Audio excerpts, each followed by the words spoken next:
अ, या गुन्ह्यात हिरणवार गँग याचा मुख्य सहभाग आढळून येत आहे. यामध्ये त्या हिरणवार गँगला मदत करणारे त्यांचे नातेवाईक सिमरन रोहित लोखंडे तसेच तिचा भाऊ रिषभ हरीश वानखेडे यांनी आरोपीला पळून जाण्यासाठी तसेच त्यांना आपल्या घरात आश्रय देऊन मदत केलेली आहे. तसेच आरोपी यांना नागपूरवरून बडनेरापर्यंत कार उपलब्ध करून दिली. तसेच बडनेऱ्यावरून समोर भुसावळला पळून जाण्यासाठी आपल्या UPI ID मार्फत त्यांना रेल्वेचे तिकीट उपलब्ध करून दिले.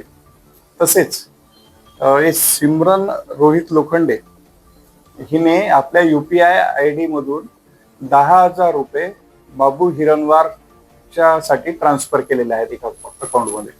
संपूर्ण मामल्यामध्ये 10 ते 12 आरोपी किंवा त्याच्यापेक्षा जास्त आरोपी सुद्धा होऊ शकतात असण्याची संभावना आहे. तसंच आतापर्यंत 3 वयस्कर आरोपी आणि एक विधी संघर्षग्रस्त बालक यांना ताब्यात घेण्यात आलेला आहे. पूर्ण मामला याच्यापूर्वी ज्या घटना झालेल्या आहेत त्या घटनेचा पार्श्वभूमीवर पाहता हे एक प्रकारचं टोळी युद्ध दिसून येत आहे.